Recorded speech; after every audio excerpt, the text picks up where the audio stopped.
Bienvenue à toi dans cette série de vidéos sur le design. Je t'invite à aller voir la vidéo précédente et carrément aller voir la première si tu prends la série en cours de route. Allez, bonne vidéo.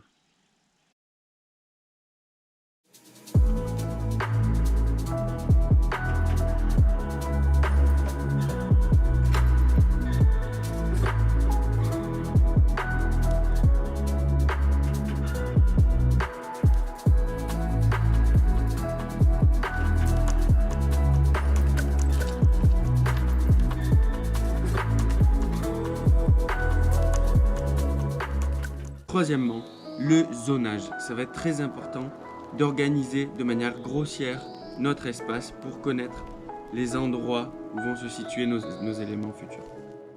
Même si le zonage est un plan assez grossier, comme je le disais, évidemment, on va prendre en compte tous les éléments qu'on vient de rassembler, toutes les informations du chapitre précédent pour faire notre zonage. On ne fait pas au pif non plus.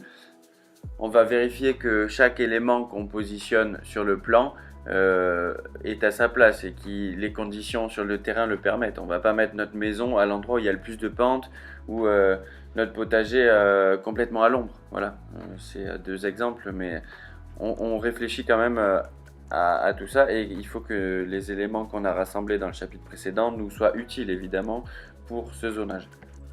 Il y a quelque chose qui va revenir tout le long du processus de design, ça va être, comme on peut voir sur ce schéma, d'abord de conceptualiser plusieurs idées et ensuite de faire des affinages. Ça, l'idéal, ce sera de le faire pour toutes les étapes de conception.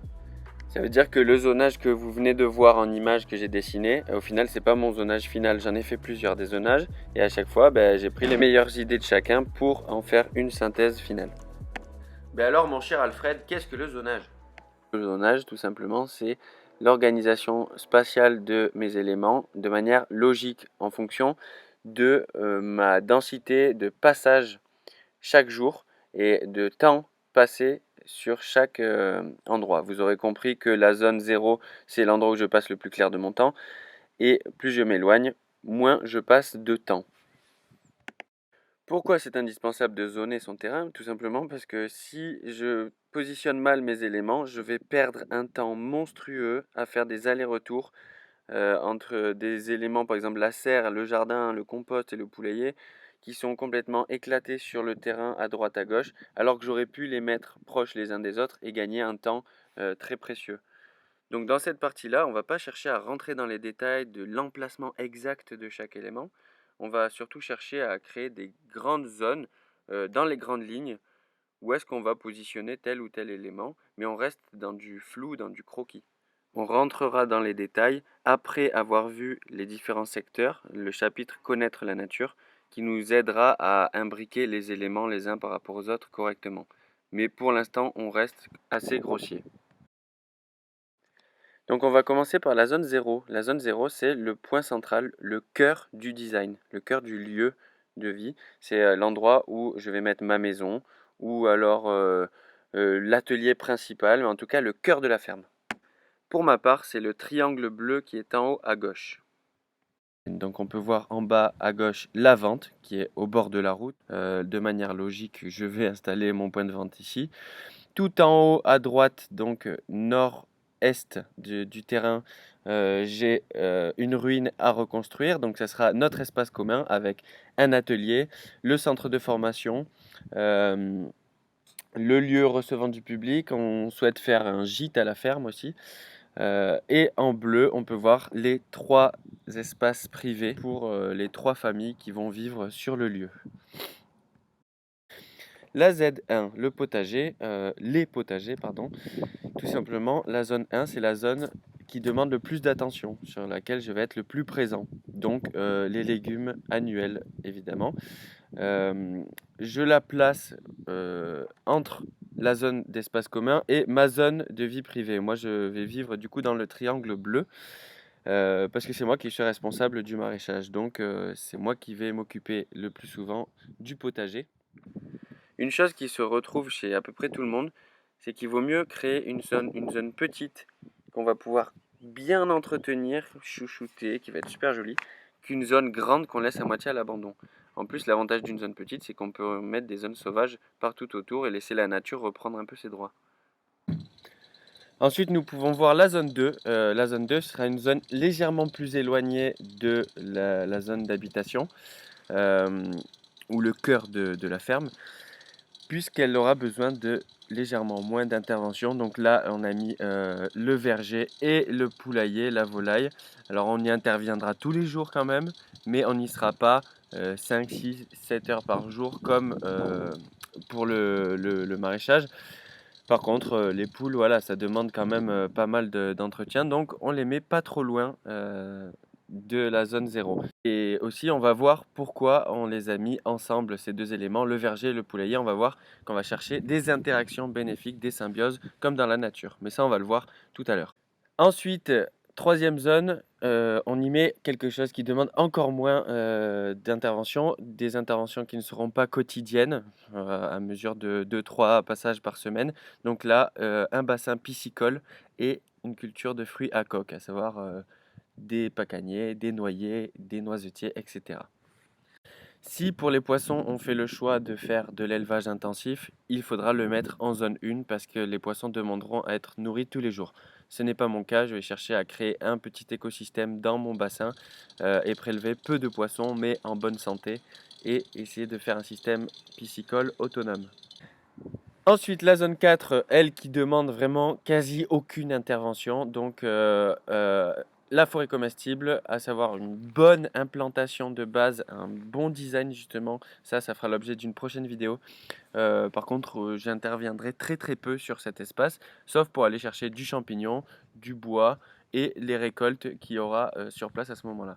Et pour terminer cette notion de zonage, la zone 5, la zone sauvage, où là, volontairement, on ne va pas intervenir. On laisse la nature respirer sur notre terrain, on laisse ce petit laboratoire à ciel ouvert qu'on pourra aller voir, observer, analyser un petit peu, mais on n'y touche pas volontairement. Et c'est bien d'en mettre des petits îlots, on peut voir que j'en ai mis aussi tout en haut du terrain, ainsi qu'à gauche, pour avoir un jardin sain. Le fait d'avoir des zones sauvages, tout simplement des petits îlots de biodiversité, va aider mes cultures et va faire en sorte que mon espace est sain et équilibré, tout simplement, diversifié, quoi. Alors, le zonage nous aura permis quand même d'éclaircir grossièrement le projet global. On peut voir que les éléments sont déjà à peu près positionnés, ça reste assez flou, mais maintenant il va surtout falloir vérifier qu'on n'a pas fait trop de boulettes par rapport aux informations récoltées au tout début sur notre zonage. Donc on va reprendre les informations une par une. Par rapport à tout ce qu'on a vu au début, tous nos éléments, là en l'occurrence l'extérieur, donc la monoculture, la chimie, vous voyez que j'ai oublié de mettre des haies. Là je check un peu partout, voilà sur le bord du champ, il faut absolument que je mette des haies, ici aussi, pour couper l'arrivée des pesticides potentiels sur mon terrain. Ensuite, pareil, je check toutes mes zones une par une au niveau des pentes. Donc là, j'ai des zones qui sont plutôt plates, donc c'est cool. Là, on va voir que j'ai un petit problème, c'est que j'ai la moitié de mon bassin qui est dans une pente à 13 degrés, donc il va falloir que je remédie à ça. Le soleil, pareil, je check toutes mes zones. Hop, et là, le protocole, c'est zone par zone, je vérifie. Donc là, pareil, il va falloir débroussailler ici. Là, j'ai du mi-ombre ensoleillé, c'est pas mal. La ma zone 3, bon, dans tous les cas, je vais la changer. Et ma zone 4, qui est pas mal aussi. Mes flux d'eau, je vais regarder par rapport, encore une fois, à la zone 1. Check, hop, par gravité, l'eau descend, je peux irriguer, c'est parfait. Zone 2, je peux nourrir mes poules. Là, je vais encore changer, mais on voit que l'espace est bon pour faire un bassin. Donc je vais quand même mettre un bassin ici plus tard. Et là, on a ma zone 4 qui pourrait être alimentée par le point haut. Les vents. Donc, zone 1 exposée, pas bon. Je vais créer une haie dans tous les cas pour les pesticides. Il faudrait que je fasse gaffe de ne pas faire une haie trop haute parce que c'est mon soleil du matin qui arrive par là. Donc je ferai une haie plutôt basse. Donc vous voyez à l'image que j'ai créé ces haies pour toutes les zones au final, tous les endroits qui sont exposés au vent jusqu'à en haut cette zone 4.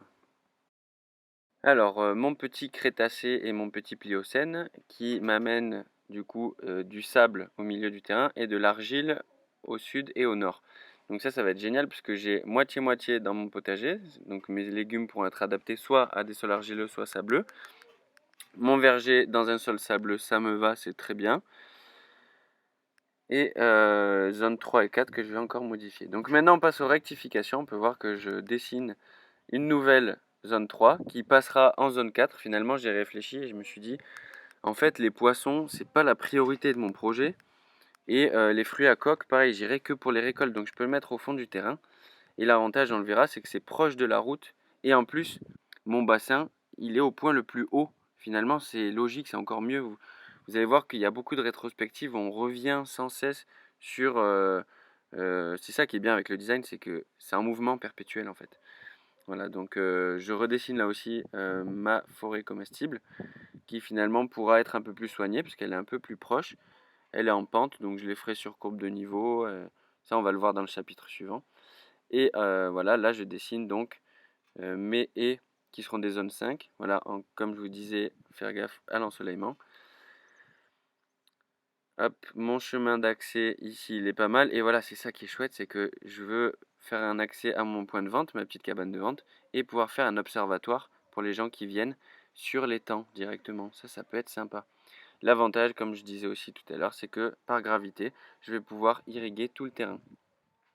Ça, c'est ma zone d'émergence d'eau. Donc là, je vais y faire quand même un bassin qui sera peut-être plus à but de piscine naturelle, je pense. Et voilà, du coup, à quoi ressemble le deuxième G du design après l'étude du zonage par rapport à toutes mes informations initiales. Donc là, c'est vraiment chouette. Je commence à avoir une bonne base de travail. Avec, on voit en haut mon atelier ERP. Ensuite, en deuxième, ma pépinière, mes potagers qui seront ensemble. Zone 2, verger, poulailler. Ensuite, en zone 3, la forêt comestible et le gros bassin. Donc la piscine naturelle qui est pile poil entre les trois habitations. Et enfin, tout en haut du terrain, mon gros bassin piscicole et mes zones 5, zones sauvages qui font ma biodiversité sur le terrain un peu partout. Voilà, ça commence à ressembler à quelque chose. Ben voilà, j'espère que cette vidéo t'a plu. N'hésite pas à t'abonner à la chaîne et d'aller voir surtout la vidéo suivante de la série. Allez, ciao ciao.